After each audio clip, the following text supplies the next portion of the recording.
Jā, labdien, dārgie kolēģi!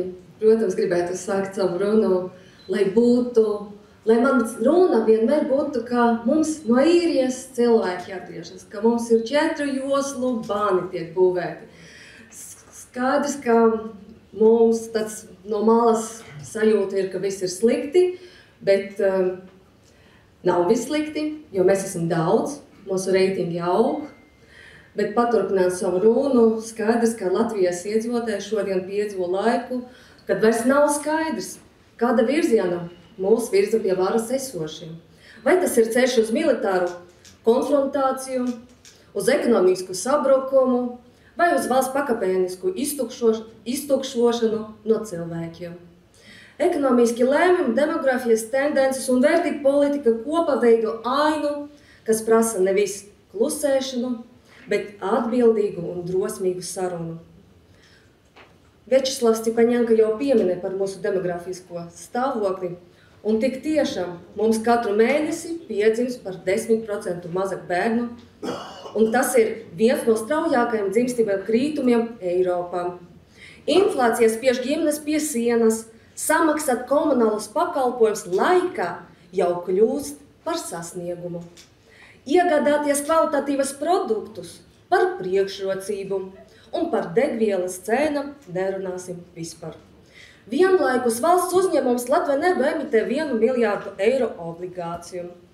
Tā ir milzīga finanšu saistība. Un šajā pašā periodā Zviedrijas meža īpašnieku asociācija Sodra pārdeva 135 000 hektāru Latvijas zemes, no kuriem 90% ir mežs. Tie ir resursi, kas veido valsts nākotni, un tie bīstami ātri nonāk ārpus mūsu kontroles.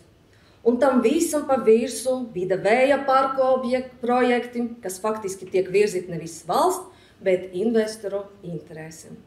Tas nav attīstības modelis, tā ir korumpētas valsts prakse, kas var neatgriezeniski izkropļot mūsu dabu un ainavu. Nepārtraukti jāuzman arī plāni par atkritumu dedzināšanas rūpnīcām. Mēs sekojam līdzi, kontrolējam un nepieļaujam šādu projektu iztumšanu cauri klusā režīmā. Marija, sveicieni! Paldies par darbu! Lai savu nesaimniecisku, izšķērdējušu un bieži pat zaglīgo ieradumu sistēmu paslēptu, valdoši nevis stiprina Latvijas tautu, bet konsekvences sašķel un nostāda cilvēkus vienu pret otru. Tā ir politiska stratēģija, nevis nejaušība vai pārliecība, un šāda attieksme ilgtermiņā grauj uzticību valstī un sabiedrības saliedētību. Daļa mūsu pašu valsts piederīgo, arī tie, kas Latvijā dzīvuši, auguši un mācījušies, nonāk nepārdomātas, sasteigtas integrācijas politikas priekšā.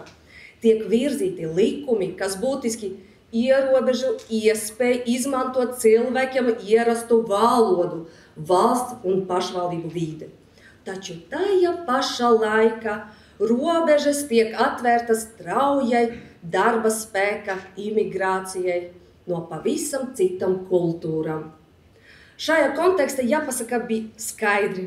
Jauna vienotība un citas valdībā esošas partijas piesauc nacionālas vērtības tikai retoriski, kamēr praktiskajos lēmumus rīkojas pretēji vietēju cilvēku interesēm. Novembris Latvijai vienmēr ir bijis īpašs mēnesis, Lačpleša diena, Latvijas dzimšana diena, mūsu brīvības stāsts. Un tieši šajā mēnesī notika protests, kurš tika noorganizēts ar ļoti plašu resursu mobilizāciju, izmantoti mēdīji, sociāli tīkli, atvestas skatuves un sagatavoti skaļi saukļi. Tika izdarīts spiediens. Tas spilgti parādīja, ka vērtību jautājumi tiek izmantoti politiskai ietekmei, bet mums, suverēnai varai, šis nav stāsts par varu vai manipulācijām. Mēs esam konsekventi, un mēs zinām, ka stipra valsts sākas ar stipram ģimenēm, skaidram vērtībām un godīgu attieksmi pret savu tautu. Paldies!